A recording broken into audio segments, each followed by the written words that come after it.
At the bottom, we have an indices problem, which is 16 raised to the power of 3 over 4 times 4 raised to the power half over 8 raised to the power of 5 over 3.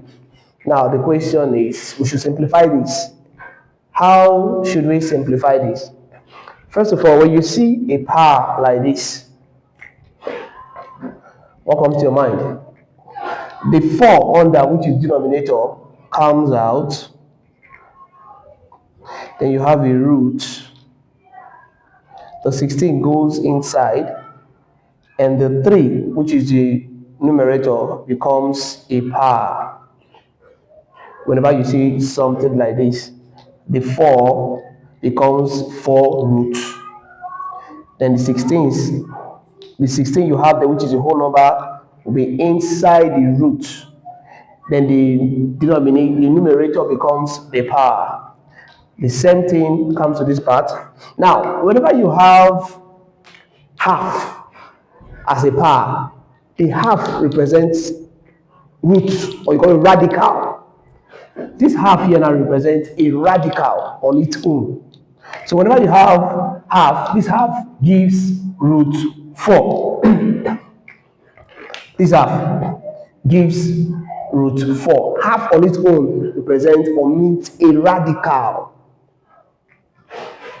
Now coming to this part, the same thing that we did here will be applicable to this part. You have your 3 root, the 8 will be inside, and the 5, which is the numerator, becomes the power. Now, how do we solve this? Now, before we can be able to get into this, we first need to take away this root. You're seeing here, we eliminate the root. Now, how should we eliminate the root? Now, 4 root 16 raised to the power of 3. We don't attend to the power first. We remove the root. Now, how do we remove the root? This 4 root 16, it means that you are to look for a number that will multiply itself 4 times to give 16. That's the meaning of this thing you're saying, 4 root 16. It means that you have to look for a number that will multiply itself 4 times to give 16. And what is that number? Okay, let's try 2. Let's try. You have 2 times 2 times 2 times 2. Let's say if 2 will give us the 16. 2 times 2 give us 4. 2 times 2 give us 4. 4 times 4 is 16. So 2 is that number. We see it down. 2 is the number that can multiply itself 4 times to give 16. So since 2 gave us the number, so what you do, you write 2. See it down. In this, you open a bracket, write 2 inside. So this is out. What does it mean? There's a power there. You put the power. So this 2 shows that it is only 2 that will multiply itself 4 times to give 16, which is this 2.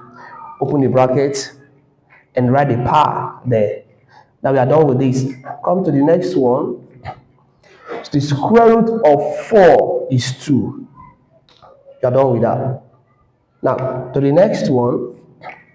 This is very simple. So whenever you come across such thing like this, any of this is very simple. You just come, relax, and you solve. You don't need to start panicking. Now coming to the next one, the same thing that was applicable or applied to the numerator, that's the same thing you do here. Now there's 3 here. You're saying 3. Now the question is, you have to look for a number that will multiply itself 3 times to give 8. A number that will multiply itself 3 times to give 8. And then you started thinking about the number. The number is still 2. Now let's check if it is 2. Now we have 2 times 2 times 2. 3 times 1, 2, 3. 3 times.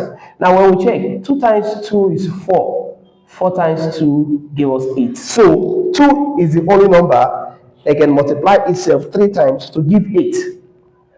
So having done that, you open the bracket, you put 2 raised to the power of 5. Seen it? Very simple. You don't need to waste our time. Now, coming to this. Now, what should we do? Now, we need to remove bracket. So you have 2 raised to the power of 3 times 2 all over 2 raised to the power of 5. Now, if you watch this now, all the bases are having a power. These have 2 raised to the power of 3. This is 2 raised to the power of 5. But this is not having anything. So whenever a base is alone and the rest are having power, why it's not having power? Please add 1 to it. Add 1 to it, because 2 to the power 1 is the same thing as add 2. So all the bases are having power now, and it's complete. Seen it? So what should we do now? Now, to solve this, according to the law of indices, when the bases are equal and you are multiplying, what should you do? You add the power.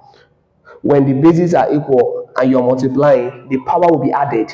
So since the bases are equal, according to the law of indices, we take one base. Then since you're multiplying, multiplication means addition. You're adding the power. So it will be 3 plus 1 all over 2 raised to the power of 5. See it now? Now what should I do? We add 2 all over 3 plus 1 will give us 4 all over 2 raised to the power of 5. Now, after this, what should be the next thing? This is not the least part. This can also be simplified to the least. Now, we can still obey the law of indices that says whenever you're dividing, division means subtraction. The division means subtraction. You see this one here now? This one here will go up. You are taking this up. When 2 raised to the power of 5 goes up, it changes to subtraction. Obey the law of indices, which says your division changes to subtraction. Now, this is what I'm going to do right now. You watch. Now, this 2 raised to the power of 4 remains there. When 2 raised to the power of 5 comes up, when 2 raised to the power of 5 comes up, it becomes minus. It becomes minus 5. Or the simplest way of doing this again, you can say we change this to a division sign by saying 2 raised to the power of 4 divided by 2 raised to the power of 5. I think this is the simplest way. This division sign changes to this. You've seen it. And according to the law of indices, whenever the bases are equal and you're dividing, the power, you subtract the power. Since it is division sign, the power will be subtracted. Because since multiplication is addition, division is subtraction. So the bases are equal. So we take one base and we subtract the power, because you are dividing. What's the division sign? You subtract the power, because 4 minus 5. So 2 raised to the power 4 minus 5 give us minus 1. So this is our answer. You can either leave the answer like this, or you can simplify further. The answers can either be this, or you say this minus you're seeing here, this minus you're seeing here becomes 1 over. This minus you're seeing here changes to 1 over. There is remaining 2 and 1, so it becomes 2 raised to the power of 1, which will give us 1 over 2 raised to the power of 1 is 2. So your answer is either 2 raised to the power of minus 1 or 1 over 2 as the answer. Very simple. Thank you. Don't forget to like, share, and subscribe. Thank you.